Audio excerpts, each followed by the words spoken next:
Ibu ini dan putrinya positif corona. 6 pasien positif COVID-19 di Surabaya pada Selasa 17 Maret. Kasus konfirmasi positif. Seorang pasien suspek virus corona di Rumah Sakit Umum Pusat Dr. Karya di Semarang, Jawa Tengah meninggal. Namun hasil uji laboratorium menunjukkan pasien tersebut negatif virus corona.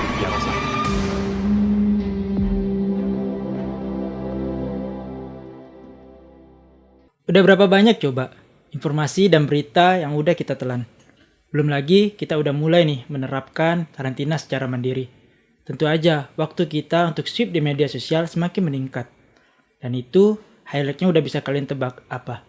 Di Indonesia, sejak kasus pertama virus corona yang diumumkan langsung oleh Presiden di Istana Kepresidenan Jakarta Senin 2 Maret lalu yang menimpa 2 warga Depok, Jawa Barat, hingga tanggal 25 Maret dilansir dari artikel CNN Indonesia berdasarkan laman covid19.kemkes.go.id, jumlah pasien positif COVID-19 di Indonesia mencapai 790 orang. Jumlah ini bertambah sebanyak 105 kasus dari sebelumnya, yakni 685 orang. Tentu aja, terus-terusan dapat informasi dan berita tentang pandemi global yang udah menewaskan belasan ribu jiwa ini, buat kita cemas, bahkan parno sendiri. Mulai deh kita, batuk dikit, pilek dikit, badan rada-rada meriang, cepat-cepat tuh, cek media yang informasiin gejala-gejala corona. Ditambah lagi, berita baru-baru ini, aktor Detri Warmanto dan Idris Elba, seorang Asgardian, dilaporkan positif virus corona dalam pekan lalu.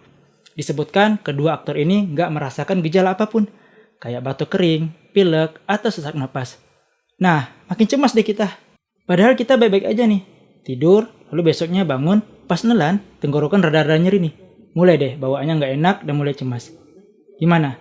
Semenjak virus corona merebak ke Indonesia, kalian mengalami hal-hal kayak gitu nggak? Dikutip dari laman alodokter.com, ternyata kondisi kayak gitu merupakan keluhan fisik yang diduga disebabkan atau diperparah faktor psikis atau mental, seperti stres dan rasa cemas. Istilah ini biasa disebut psikosomatis. Seperti diketahui, pikiran dapat menyebabkan munculnya gejala atau perubahan pada fisik seorang. Nah, kebayangkan kita yang udah dari 3 bulan lalu dijejali terus-menerus informasi tentang virus corona dan gejalanya ini, tentu aja segala informasi tadi ngendap di dalam otak kita. Dan tanpa kita sadari, kita jadi cemas. Akibatnya, mulai deh kita merasa gejala-gejala tadi terjadi pada diri kita. Dr. Andri, seorang spesialis dokter jiwa Indonesia, melalui program televisi ILC 24 Maret lalu menjelaskan, jika ada orang yang mengalami gejala mirip dengan COVID-19 dan merasa ketakutan, hal itu wajar saja di tengah banyaknya berita dan informasi yang didapat. Dr. Andri juga menyebutkan dalam tanda kutip hal itu adalah corona-coronaan. Belum lagi kalian yang udah dapat informasi virus corona itu udah nyebar ke daerah mana aja dan udah berapa banyak orang berstatus ODP dan PDP. Tentu makin cemas, apalagi daerah tersebut dekat dengan lingkungan kalian.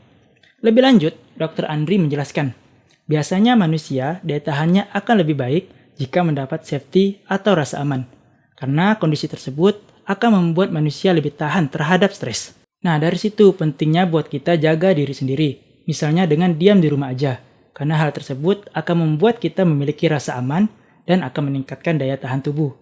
Dan juga melihat gejala virus corona ini dengan cara yang lebih rasional.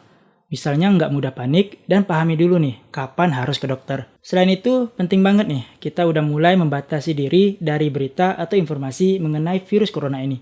Kita cukup baca dari sumber yang terpercaya dan jelas. Dan secukupnya aja. Misalnya buat dapat berita terupdate penanggulangan dan hasil penelitian.